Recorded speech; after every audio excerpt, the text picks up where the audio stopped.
My fellow Americans, I want to speak to you tonight about the need for us to lower the temperature in our politics. And to remember, while we may disagree, we are not enemies.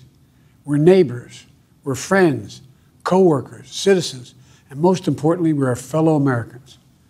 We must stand together. Yesterday's shooting at Donald Trump's rally in Pennsylvania calls on all of us to take a step back, take stock of where we are, how we go forward from here. Thankfully, former Trump is not seriously injured. I spoke with him last night. I'm grateful. He's doing well, and Jill and I keep him and his family in our prayers. We also extend our deepest condolences to the family of the victims who was killed. Corey was a husband, a father, a volunteer firefighter, a hero, sheltering his family from those bullets.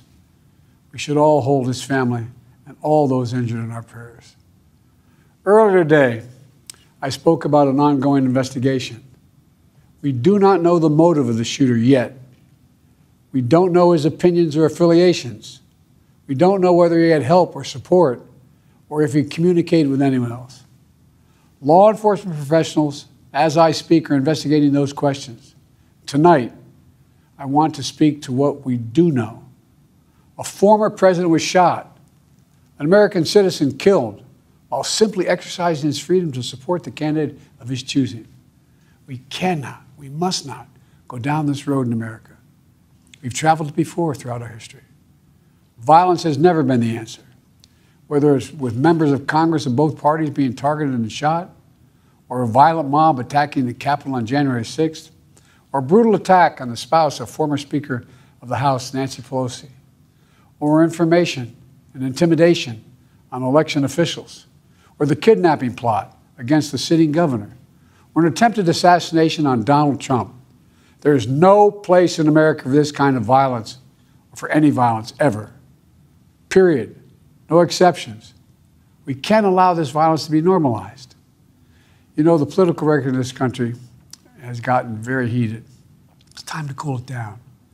We all have a responsibility to do that. Yes, we have deeply felt strong disagreements.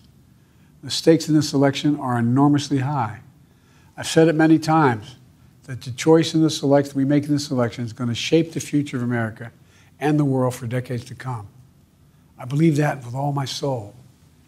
I know that millions of my fellow Americans believe it as well. And some have a different view as to the direction our country should take. Disagreement is inevitable in American democracy. It's part of human nature. But politics must never be a literal battlefield, or God forbid, a killing field. I believe politics ought to be an arena for peaceful debate, to pursue justice, to make decisions guided by the Declaration of Independence and our Constitution. We stand for an America, not of extremism and fury, but of decency and grace. All of us now face a time of testing as the election approaches. And the higher the stakes, the more fervent the passions become. This places an added burden on each of us to ensure that no matter how strong our convictions, we must never descend into violence. The Republican convention will start tomorrow. I have no doubt they'll criticize my record and offer their own vision for this country. I'll be traveling this week making the case for our record and the vision, my vision of the country, our vision. I'll continue to speak out strongly for our democracy, stand up for our Constitution and the rule of law, to call for action at the ballot box, no violence on our streets. That's how democracy should work. We debate and disagree. We compare and contrast the character of the candidates, the records, the issues, the agenda, the vision for America. But in America, we resolve our differences at the battle box. You know, that's how we do it, at the battle box, not with bullets. The power to change America should always rest in the hands of the people, not in the hands of a would-be assassin. You know, the path forward through competing visions of the campaign should always be resolved peacefully, not through acts of violence. You know, we're blessed to live in the greatest country on earth, and I believe that with every soul, every power of my being. So tonight, I'm asking every American to recommit, to make America, think about it. What's made America so special? Here in America, everyone must be treated with dignity and respect, and hate must have no safe harbor.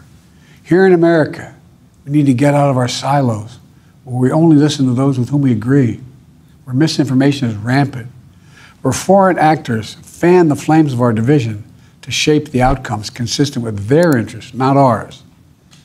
Let's remember, here in America, while unity is the most elusive of goals right now, nothing is more important for us now than standing together.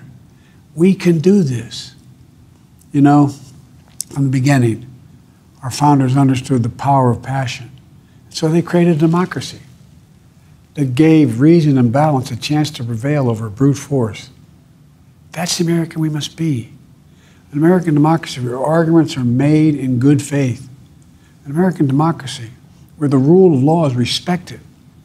An American democracy where decency, dignity, fair play aren't just quaint notions, but living, breathing realities. We owe that to those who come before us, to those who gave their lives for this country. We owe that to ourselves. We owe it to our children and our grandchildren.